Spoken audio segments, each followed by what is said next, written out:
السلام علیکم۔ سوچئے ایک ایسی جگہ جہاں دور دور تک صرف سفید برف نظر آتی ہے، نہ کوئی درخت، نہ کوئی گھر، نہ کوئی آگ، نہ کوئی ایسی جگہ جہاں انسان آسانی سے پناہ لے سکے۔ ہوا اتنی تیز کہ جسم کو کاٹتی ہوئی محسوس ہو اور درجہ حرارت کبھی کبھی -50 ڈگری سیلسیس تک گر جائے، لیکن اسی برفیلی اور سخت دنیا میں ایک ایسا پرندہ رہتا ہے جو اپنی اولاد کو دنیا میں لانے کے لیے ایسی قربانی دیتا ہے کہ اگر ہم اس کی پوری کہانی سنیں تو شاید ہمارا دل کہہ اٹھے، سبحان اللہ، اللہ کی قدرت واقعی بے مثال ہے۔ یہ کہانی ہے ایمپرر پینگوئن کی، لیکن آج ہم صرف یہ نہیں دیکھیں گے کہ پینگوئن کیسا ہوتا ہے، آج ہم دیکھیں گے کہ ایک ماں اپنا انڈا باپ کے حوالے کیوں کرتی ہے۔ وہ اتنی سخت سردی میں کئی ہفتوں تک بھوکا کیسے رہتا ہے۔ ہزاروں پینگوئنز ایک دوسرے کے اتنے قریب کیوں کھڑے ہوتے ہیں؟ کیا یہ ایک دوسرے کی مدد کرتے ہیں؟ اور سب سے دلچسپ بات، جب ماں کئی ہفتوں بعد سمندر سے واپس آتی ہے تو وہ اپنے ساتھی کو ہزاروں پینگوئنز کے درمیان کیسے پہچانتی ہے؟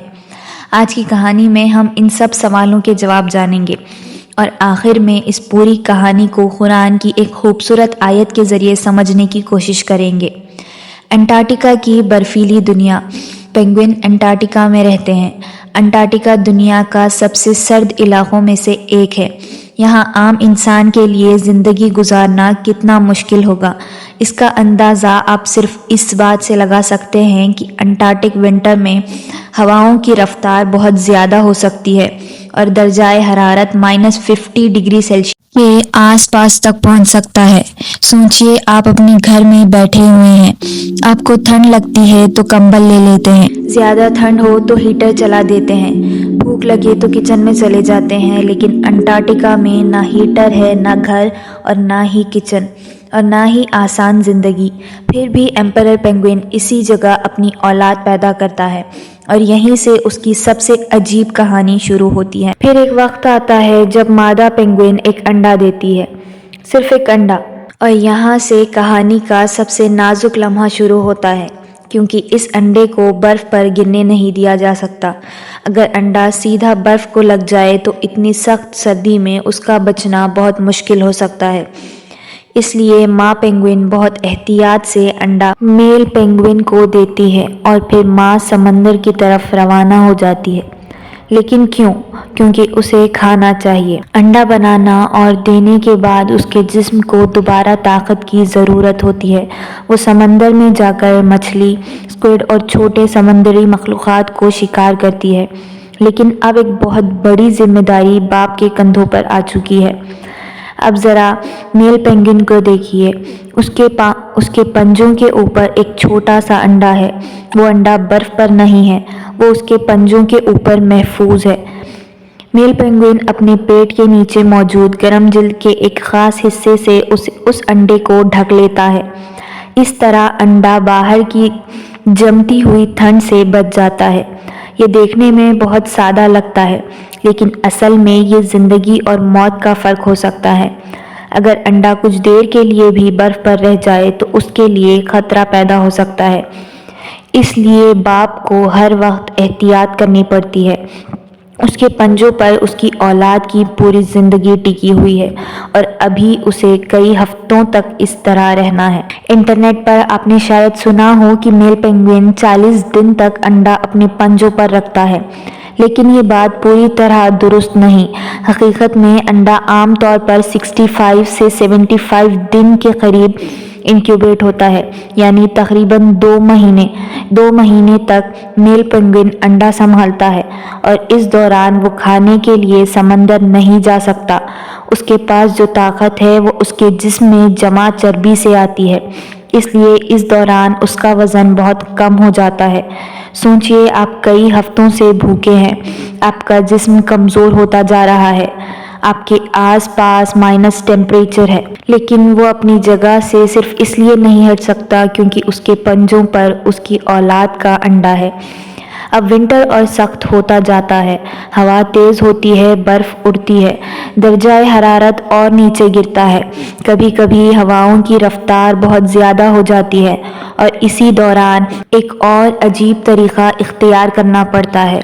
وہ سب ایک دوسرے کے بہت قریب کھڑے ہو جاتے ہیں، اتنے قریب کہ ان کے جسم لگ بھگ ایک دوسرے سے جڑ جاتے ہیں۔ لیکن یہ صرف بھیڑ نہیں ہوتی، یہ ان کی زندگی بچانے کا ایک طریقہ ہے۔ سوچئے ایک منظر، ہزاروں میل پینگوئنز ایک جگہ کھڑے ہیں، سب کے پنجوں کے نیچے انڈا ہے، سب کے جسم پر سردی کا اثر ہو رہا ہے اور باہر ہوا زور سے چل رہی ہے، لیکن وہ ایک دوسرے کے قریب ہیں۔ کیوں؟ تاکہ جسم کی گرمی ضائع کم ہو۔ وہ سرکلز بنانا سٹارٹ کرتے ہیں۔ جو پینگوئن باہر کی طرف ہوتا ہے اس پر ہوا کا اثر زیادہ ہوتا ہے، جو اندر ہوتا ہے اسے کمپیریٹیولی زیادہ گرمی ملتی ہے۔ لیکن یہاں ایک خوبصورت چیز ہوتی ہے، پینگوئنز ایک ہی جگہ ہمیشہ نہیں کھڑے رہتے۔ ہڈل میں دھیرے دھیرے موومنٹ ہوتی رہتی ہے۔ جو باہر تھا وہ اندر کی طرف آ سکتا ہے اور جو اندر تھا وہ باہر کی طرف روٹیٹ ہوتے رہتا ہے۔ اس طرح کالونی میں پوزیشن بدلتی رہتی ہے۔ ہم یہ نہیں کہہ سکتے کہ پینگوئنز انسانوں کی طرح بیٹھ کر مشورے کرتے ہیں، تم ادھر آ جاؤ، اب میری جگہ تم لے لو۔ سائنس ایسا کلیم نہیں کرتی، لیکن ان کا ہڈل اور پوزیشن چینج کرنا ایک ریمارکیبل سوشل بیہیویئر ہے۔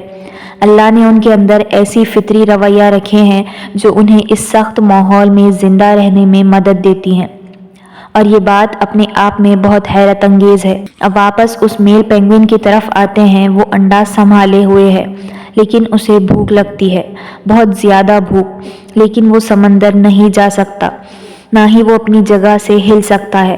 اس کی ماں پینگوئن سمندر میں کھانا کھا رہی ہے اور وہ اپنے جسم میں جمع چربی پر زندہ ہے۔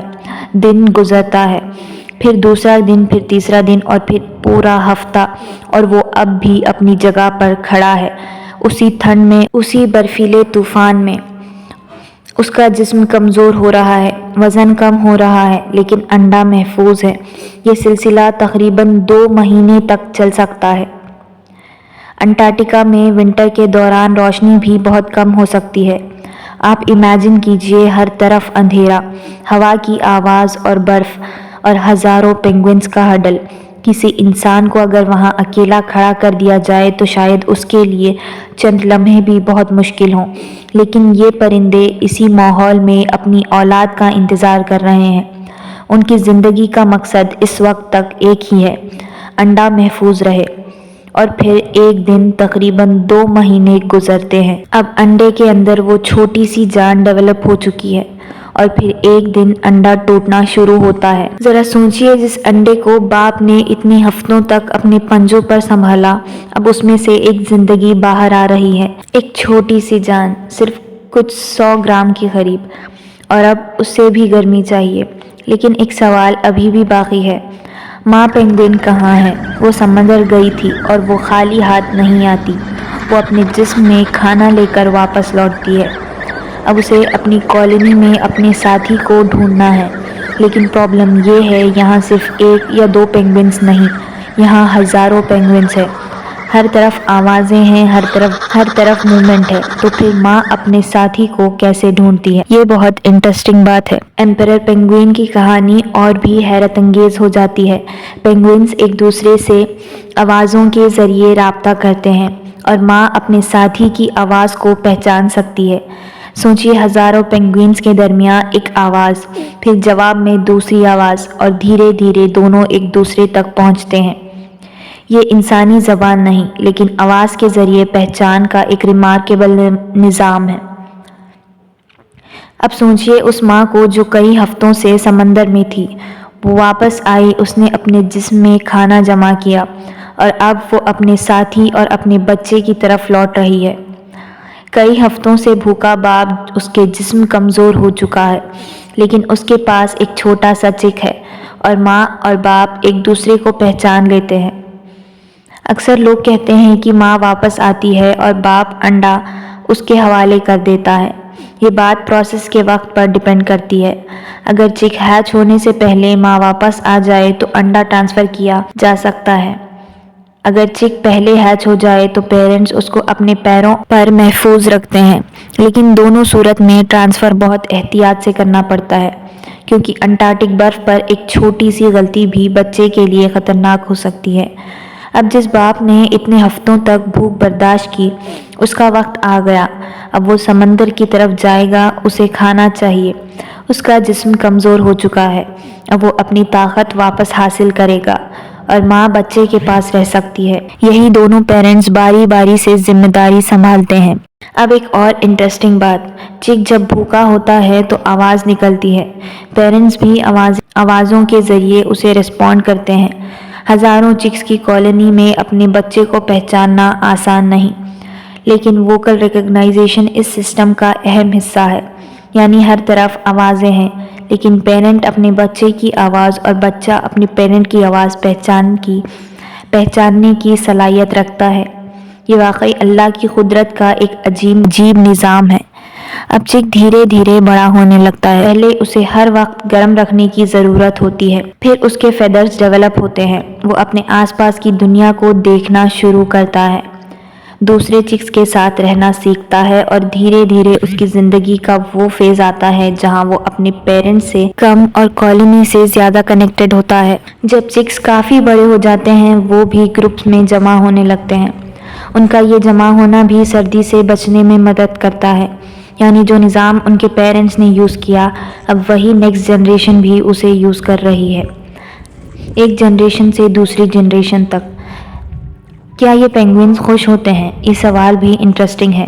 ہم انسانوں کی طرح یہ نہیں کہہ سکتے۔ سائنس جانوروں کے رویے کو آبزرو کرتی ہے، لیکن ان کے اندر کی فیلنگز کو انسانی الفاظ میں ڈیفائن کرنا ہمیشہ ممکن نہیں۔ سب سے حیرت انگیز بات، اب پوری کہانی کو ایک بار دوبارہ سوچئے۔ ایک برفیلی دنیا، -50 ڈگری سیلسیس کے قریب ٹیمپریچر، تیز ہوائیں، ہفتوں کا انتظار، بھوک اور ہزاروں پینگوئنز کا ہڈل، پھر ماں کی واپسی، آواز سے ساتھی کا پہچاننا، اور آخر میں ایک ننھی سی زندگی کی دنیا میں آنا۔ یہ سب ایک ہی بریڈنگ سائیکل کا حصہ ہے، اور یہ کسی فلم کی اسکرپٹ نہیں۔ اب آتے ہیں اس کہانی کے سب سے خوبصورت حصے کی طرف۔ اسلام ہمیں اللہ کی مخلوق پر غور کرنے کی دعوت دیتا ہے۔ قرآن میں اللہ تعالیٰ فرماتے ہیں، اور زمین میں چلنے والے کوئی جانور نہیں اور نہ کوئی پرندہ جو اپنے دونوں پروں سے اڑتا ہے، مگر یہ بھی تمہاری طرح امتی ہیں۔ سوچئے، ایک پینگوئن جسے ہم شاید صرف ایک عجیب سا پرندہ سمجھ کر دیکھ کر گزر جاتے ہیں، لیکن اللہ ہمیں بتا رہا ہے کہ جانور اور پرندے بھی اپنی اپنی امتی ہیں، ان کی اپنی زندگی ہے، ان کا اپنا نظام ہے، اور اللہ نے ان کی زندگی کو چلانے کے لیے انہیں فطری صلاحیت دی ہے۔ ایک انسان انٹارکٹیکا میں کھڑا ہو تو اسے ہیٹر چاہیے، پینگوئن کے پاس ہیٹر نہیں۔ انسان کو گھر چاہیے، پینگوئن کے پاس گھر نہیں۔ انسان کو کھانا چاہیے، پینگوئن کئی ہفتوں تک اپنے جسم کی جمع چربی پر گزارا کرتا ہے۔ انسان کو ٹھنڈ سے بچنے کے لیے کپڑے چاہیے، پینگوئن کے جسم پر اللہ نے انسولیشن کا نظام رکھا ہے، اور جب ٹھنڈ اور بھی سخت ہو جائے تو وہ دوسرے پینگوئنز کے ساتھ جمع ہو جاتے ہیں۔ سبحان اللہ! یہ سب دیکھ کر انسان کو ایک ہی بات یاد آتی ہے، اللہ نے اپنی ہر مخلوق کو اس کے ماحول کے مطابق صلاحیتیں دی ہیں۔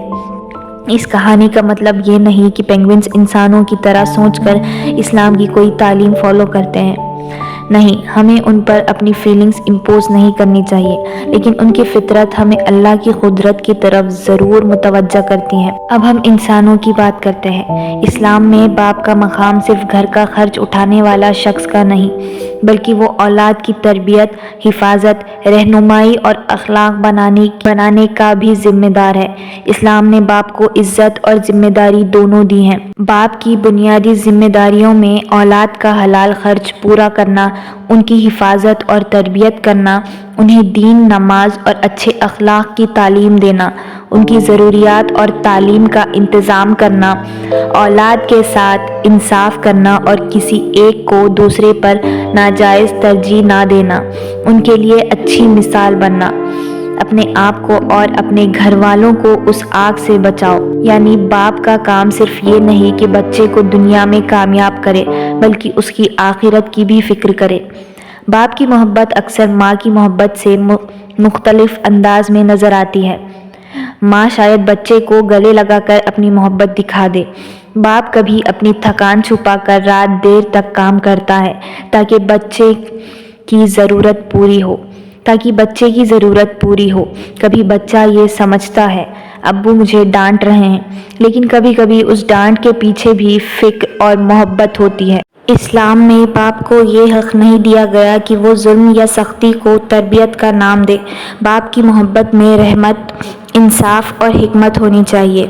اسلام نے والدین دونوں کے ساتھ حسن سلوک کا حکم دیا ہے۔ اللہ تعالیٰ فرماتے ہیں اور والدین کے ساتھ احسان کرو، اور نبی صلی اللہ علیہ وسلم نے والد کے مقام کو بھی بہت اہمیت دی ہے۔ ایک حدیث میں والد کو جنت کے درمیانی دروازوں میں سے ایک دروازہ کہا گیا ہے۔ اس لیے باپ کی عزت کرنا صرف سوشل رسپانسبلٹی نہیں بلکہ دین کا حصہ ہے۔ لیکن ایک خوبصورت بات، باپ بھی انسان ہوتا ہے۔ وہ ہمیشہ مضبوط نظر آ سکتا ہے، لیکن اس کا مطلب یہ نہیں کہ اسے درد نہیں ہوتا۔ وہ اپنی اولاد کے لیے پریشان ہوتا ہے، کبھی اپنی ضرورت روک لیتا ہے، کبھی اپنے بچے کی خوشی کے لیے اپنی خواہش قربان کر دیتا ہے، اور کئی مرتبہ بچہ بڑا ہونے کے بعد سمجھتا ہے جس شخص کی ڈانٹ مجھے بچپن میں بری لگتی تھی، اسی شخص کی دعا اور محنت نے مجھے سنبھالا تھا۔ باپ کے لیے اولاد کی سب سے خوبصورت چیز، اگر باپ زندہ ہے تو اس کے ساتھ نرمی، ادب اور اچھا رویہ رکھیں، اور اگر باپ دنیا سے جا چکا ہے تو اس کے لیے دعا کریں۔ نبی صلی اللہ علیہ وسلم نے بتایا کہ انسان کے انتقال کے بعد اس کے اعمال کا سلسلہ بند ہو جاتا ہے، سوائے کچھ چیزوں کے، ان میں نیک اولاد کی دعا بھی شامل ہے۔ اس لیے ایک بیٹا یا بیٹی اپنے مرحوم باپ کے لیے یوں دعا کر سکتا ہے: رب ارحمہما کما ربیانی صغیرا، اے میرے رب میرے والدین پر رحم فرما جس طرح انہوں نے بچپن میں مجھے پالا۔ اور شاید باپ کے مقام کو سمجھنے کا سب سے خوبصورت طریقہ یہ ہے، باپ وہ سایہ ہے جس کا احساس اکثر تب ہوتا ہے جب انسان خود دھوپ میں کھڑا ہوتا ہے۔